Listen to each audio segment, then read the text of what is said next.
Salah al-Hashmi in Hertfordshire, just give me your initial reaction to this position that the president has taken, and constitutionally, what does Parliament do next with this threat of a resignation? Well, thank you very much for having me, and please allow me to offer my sincere condolences to all those who lost their lives and were injured during these protests.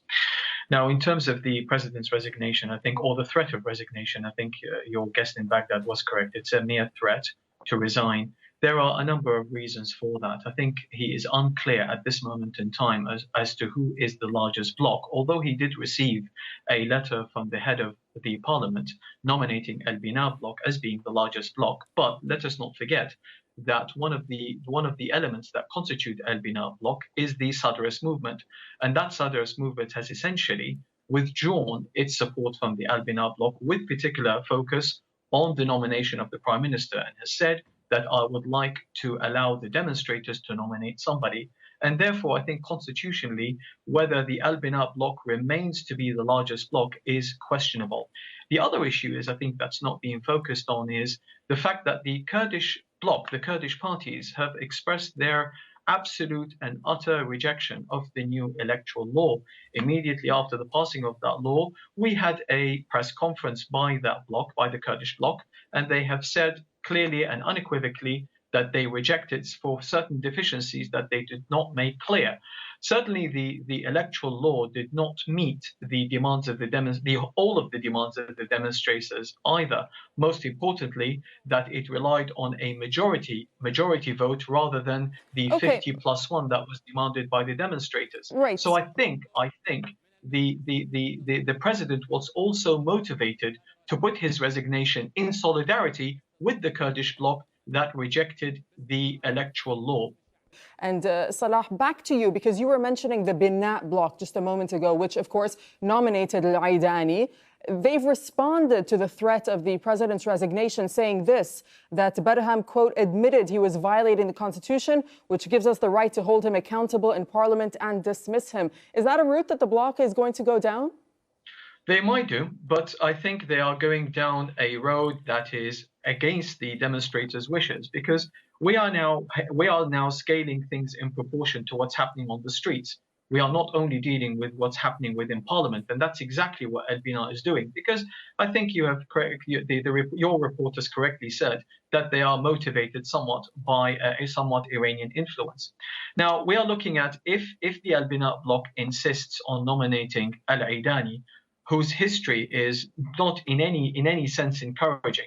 Let's look at the Basra province itself, and let's look at his own history in being the deputy director of an Islamic bank that was sanctioned by the US for helping the Iranian Revolutionary Guard, apparently. That's what I've read. And therefore, his nomination is not exactly, not only just not suitable, but it also can be construed as somewhat humiliating to the people, to the demonstrators on the streets. Yes, they can take legal action against the president, but however, I think the president is going to turn back and say, I have made my decision in order to withhold so much violence that's going to ensue on the streets of Iraq because of that nomination. And I think I have made the right decision. So I think he does have a valid defense. Question in Salah Hashmi. As Aydoun was saying, the protesters seem to know what they want, yet, the opposition or the protesters are sometimes being accused of being poorly organized, divided, as well as leaderless. Has that worked against them? Somewhat, but there is an underlying reason for that. We have Iraq is awash with armed militias. We have seen their actions, their devastating actions, recently near the Senek Bridge, where approximately 50 protesters were murdered and a number of them were kidnapped. So you are asking unarmed protesters to protect themselves against armed militias, and we have on the other side the army and the security forces on whom the protesters would rely to protect, have had their arms withdrawn, and they are completely powerless to stop these militias from attacking the demonstrators.